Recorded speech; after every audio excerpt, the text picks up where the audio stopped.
نحاول أن نسلط الضوء على هذا القرار الذي أقام الدنيا ولم يقعدها، وهو القرار رقم 2797. هذا القرار الذي وضع حدا لأسطورة دامت أكثر من 50 سنة. لكن ما ود قوله هو على أننا كقانونيين يجب أن نقرأ هذا القرار بلغة القانون، وأن نتوخى كل الحذر والحيطة في قراءة هذا القرار، وكل كلمة داخله يجب أن نحللها تحليلا علميا دقيقا، تحليل رجل القانون الذي يحرص على وحدة وطنه وعلى بناء هذه الوحدة. اليوم نحن أمام خيار طالما طرحه المغرب سنة 2007. اليوم نحن أمام أجراءة هذا الخيار. إذن الكرة في ملعب من؟ الكرة في ملعبنا. أي رهانات لهذا الخيار؟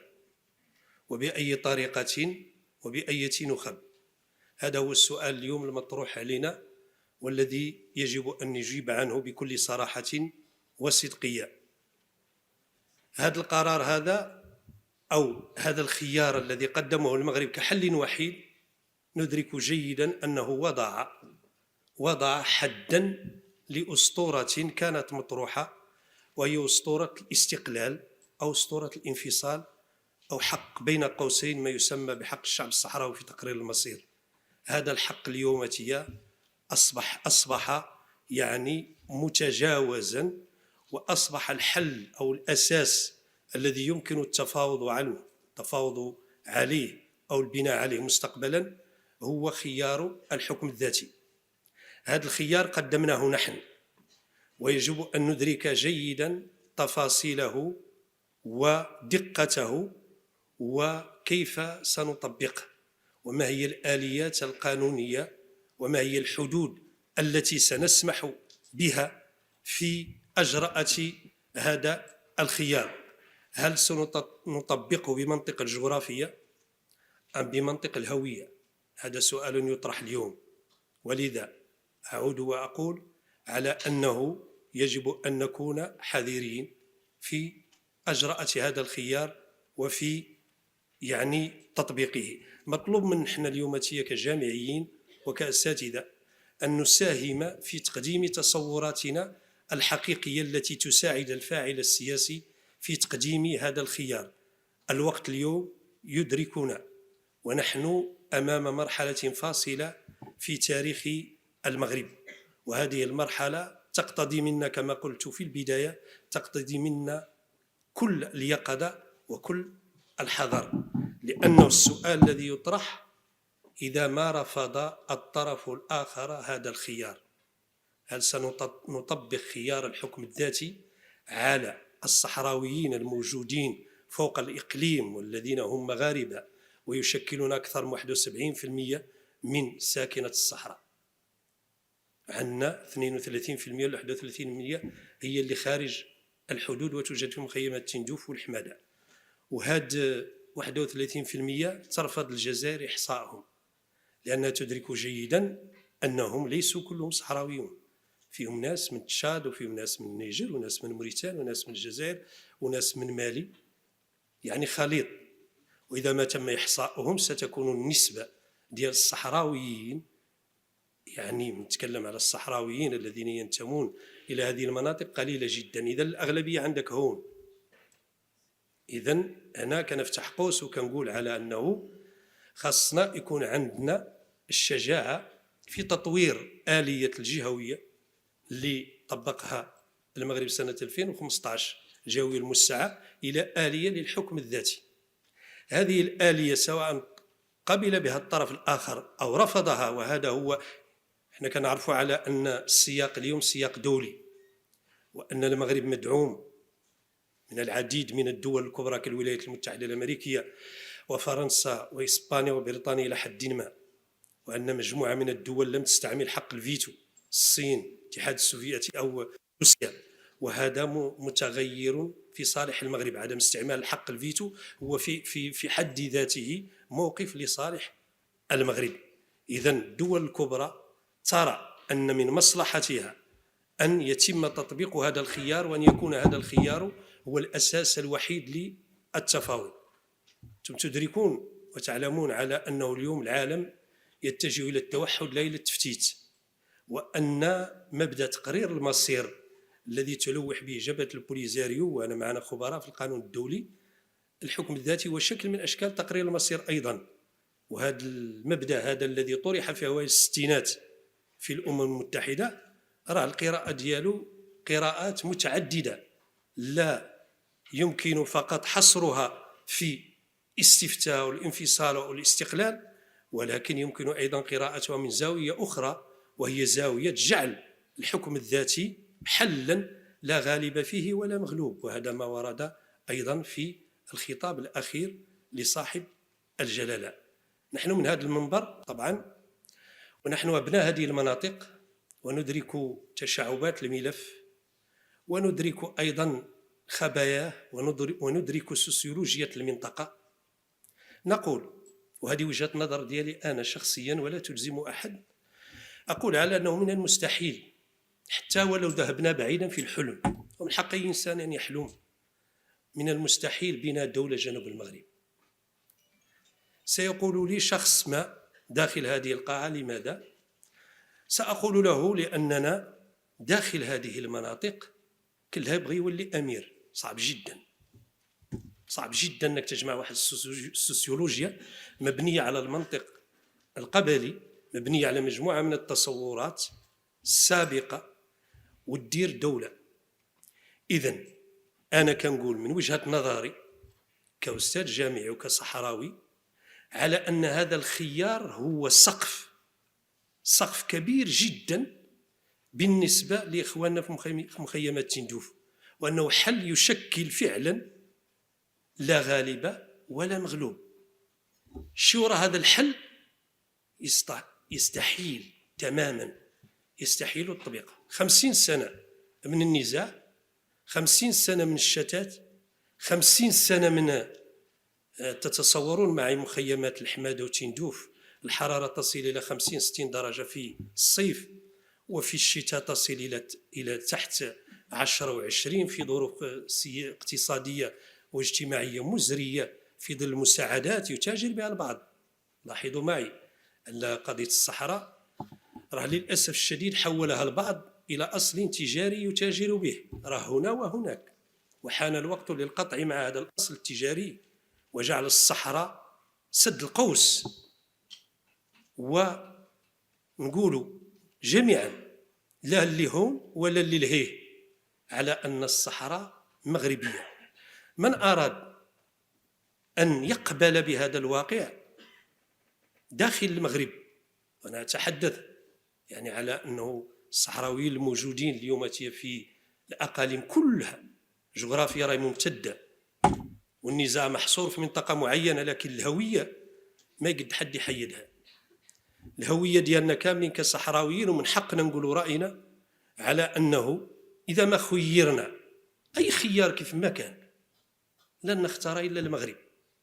غادي يقول لي واحد علاش تزايد، تقول كلام، تحاول أنا راه ما باغي حتى شي حاجة، راه وصلت، باش غادي نوصل، اش غادي يعطيني، ماذا يعطيني؟ أنا مواطن مغربي درست داخل هذه الجامعة، وبالمناسبة نشكر السيد العميد على وضع تلك الصورة التي ذكرتني بسنة 2001 يوم دخولي للجامعة كأستاذ جامعي.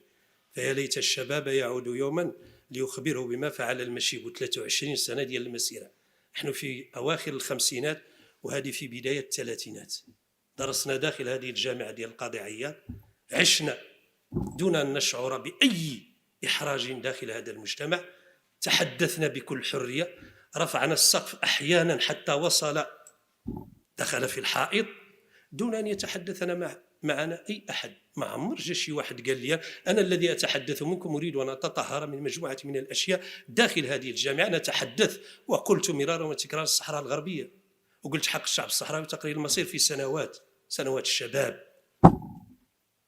ولكن الآن وبعد تراكم التجارب أقول على أنه أنا شخصيا عشت في مراكش أكثر مما عشت حتى في الصحراء في قليميم اللي هي بلادي، واللي هي المنطقة مسقط الراس، وهنا مسقط القلب أيضا. عشت في مراكش ولا إلا خيرتني بين مراكش ونيويورك نختار مراكش. خيرني بأي مدينة كما بغات تكون داخل المغرب أو خارجه نختار مراكش. إذن هذا الوطن فيه عنده 12 قرن دولة، يعني كتعيش كتحس انك عايش في دولة لها تاريخ، ماشي دولة أنشئت في الستينات ولا في السبعينات ولا في الثمانينات، ولكن دولة لها تاريخ، دولة لها ملكية متجذرة. إذن لن نجد أنفسنا كصحراويين مغاربة إلا تحت هذا السقف. ما عدا هذا السقف من اختار الجزائر فليظل في الجزائر، ومن اختار المغرب فالمغرب اليوم يمد يده عبر أعلى سلطة في البلاد. وفي الخطاب الأخير وفي النطق الأخير جلالته قال مع أن الدستور هو الضامن للحقوق والحريات، قال على أن جلالته هو الذي يضمن حقوق وحريات هؤلاء الأفراد إذا ما عادوا إلى بلدهم. فأي خطاب بعد هذا؟ إذن يجب أن نتفهم. وأنا أوجه الخطاب للشباب اليوم، الشباب اللي قدامي اليوم من طلبة وطالبات ينتمون إلى المنطقة ولا ينتمون إلى المنطقة، نحن كلنا مغاربة، ولكن نقول على أنه ردنا على الخصوم اليوم يجب أن يكون بأجرأة هذا الحكم سواء قبلوه أم لم يقبلوه. المغرب ماضي في تطبيقه، ولكن هذا التطبيق يجب أن يكون فيه تصور. إلى ساليت الوقت قولها لي، يجب أن يكون فيه تصور، لأن عندنا مجموعة من المعيقات، عندنا مجموعة من الإشكاليات. الصحراء اليوم فيها تنمية كبيرة جدا، فيها مشاريع ضخمة جدا، الدولة ضخت مجموعة من الأموال داخل هذه المنطقة هذه، وأنا كنت رئيس جهة والشاهد على حجم الأموال التي تدفقت. لكن يبقى السؤال المطروح هو أن تنعكس هذه التنمية على بناء الإنسان، أن نحاول أن نجعل تنمية تضع الإنسان في قطبها وفي تصورها. مزيان نبنوا لوطوروت، مزيان نبنوا الطريق السيار، مزيان نبنوا المطارات، مزيان نديروا بزاف ديال الحوايج، ولكن الجميل أيضا أن يشعر المواطن بكرامته داخل الوطن. هذا هو يعني غادي نقول لك، يعني هذا هو الوقاء أو الرادع الذي يمكن أن يردع أي شخص يفكر في منطق آخر غير هذا المنطق الذي نتحدث عنه اليوم، ونحن نعيش القرار ديال مجلس الأمن. أيضا كنقول كنأكد على أنه نحن يجب أن نكون أداة مساعدة لا معرقلة في تطبيق هذا الحكم. احنا كنخب مخضرمة عشنا في هذه المنطقة لسنوات طويلة، راكمنا تجارب سياسية كبيرة من الجهة إلى البرلمان.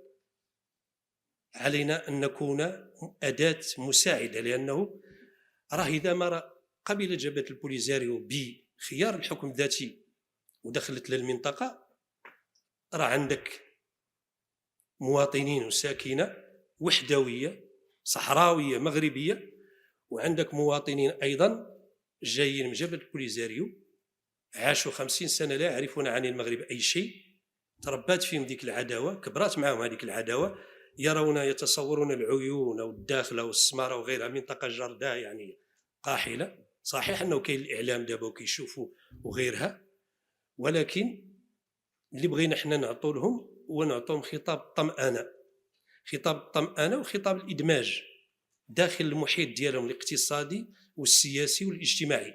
هاد الناس باش تفهمهم وباش تشدهم، وانا كنتكلم وكنعرف اش كنقول، خاصك تفهم ثقافتهم.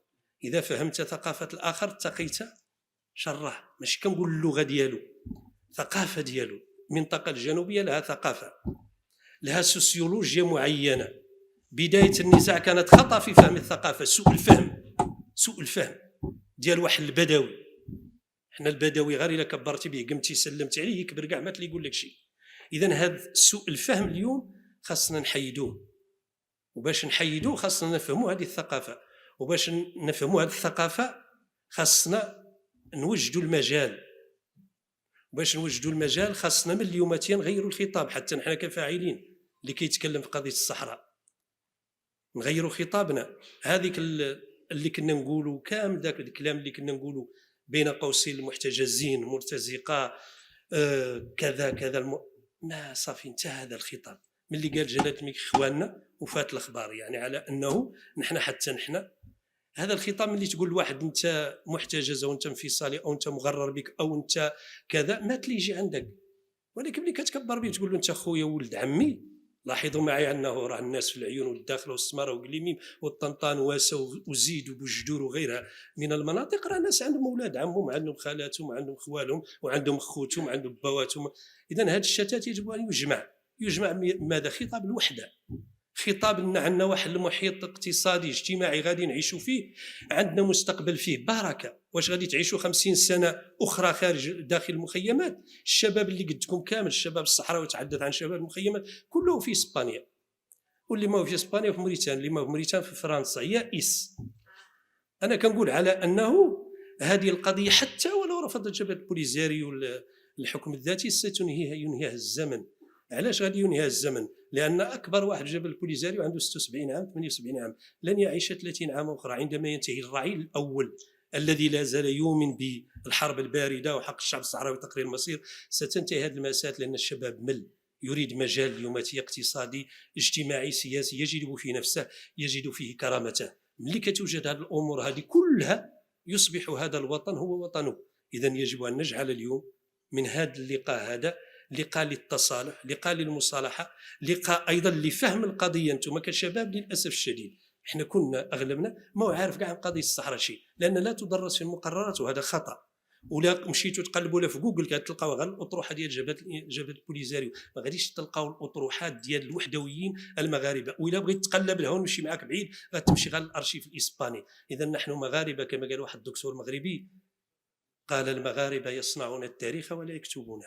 للاسف الشديد نحن كنصنعوا التاريخ ولكن ما كنكتبوه، ما كنأرخوش.